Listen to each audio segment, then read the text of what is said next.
Hello, beloved. This is your sister Evangelist Marie, and this is our 88th day into our Bible reading in 365 days. As per our schedule, we have to read uh, Joshua chapter 3 and chapter 4, and then to finish Act of Apostle chapter 27. So from 27 to the end. So I am so glad that we're in this journey together. It's not easy, but we have to do what we have to do, because we have make a vow that in this year we have to finish all the Bible. We have to read all the Bible. The journey is not easy, but we have to keep our word. So let us dive into it. Joshua chapter 3 and 4. Joshua chapter 3.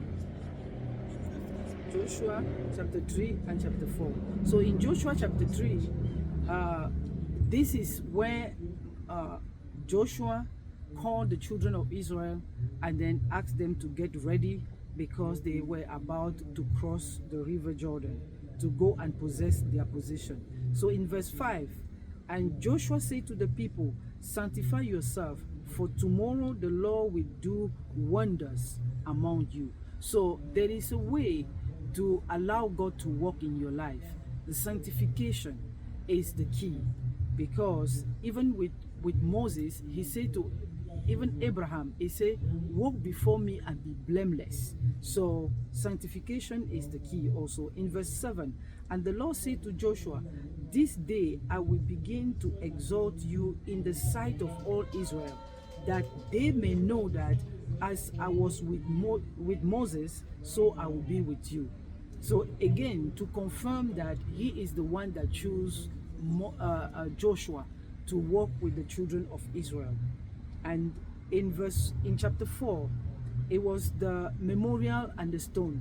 In verse 1, and it come to pass, when all the people had completely crossed over the Jordan, that the Lord spoke to Joshua, saying, take for yourself 12 men from the people, 1 man from every tribe, and command them, saying, take for yourself 12 stones from here, out of the midst of the Jordan, from the place where the priest's feet stood firm.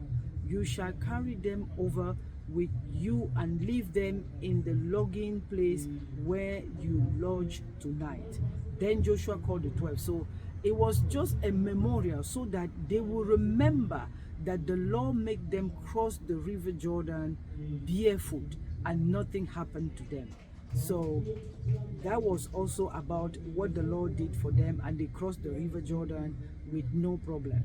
So let us go to Act of Apostle chapter 27, and we have to start from verse 27 down.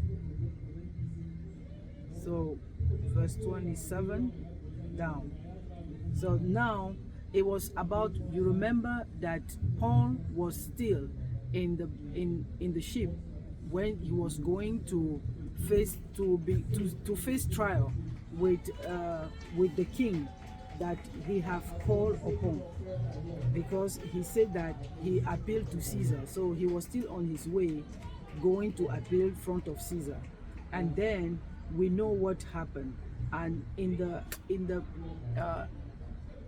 the ship there were too much problem, the wave and all that, the wreck and everything, but the Lord saved their life. They lost everything, but the Lord saved their life. They did not, nobody died. But in the place called the Malta, the Lord made them to anchor there.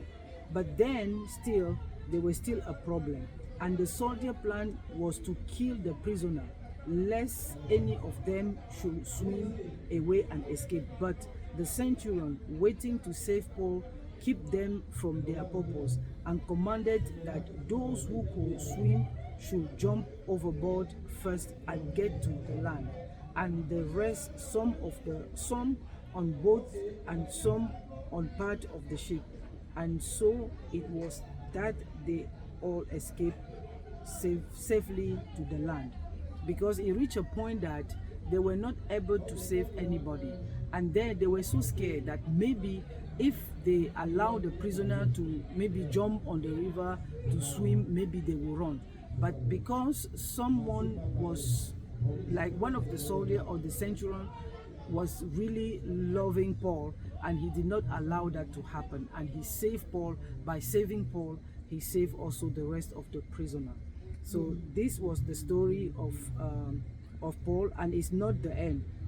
Tomorrow we will read what really happened in that island called Malta, because in that island there's many things that happened, and we will see that tomorrow.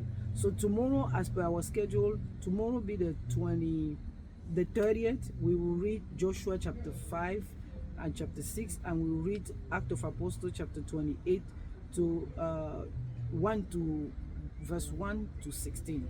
So this was our 88th day into our Bible reading in 365 days. So as every day after we read the Bible and after we have the comment, this is what I always say. I challenge you to seek intimacy with God through His Word. Why? Because God is His Word, and God is the Word.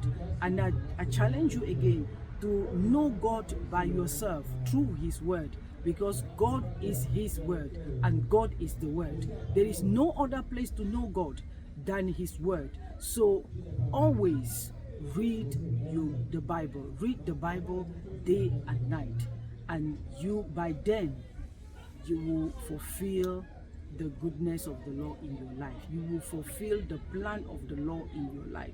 You will be able to accomplish what the Lord has prepared for you. So shalom, shalom, shalom. May the Lord bless you. May the Lord bless you. May the Lord let His face shine upon you and give you rest. Shalom.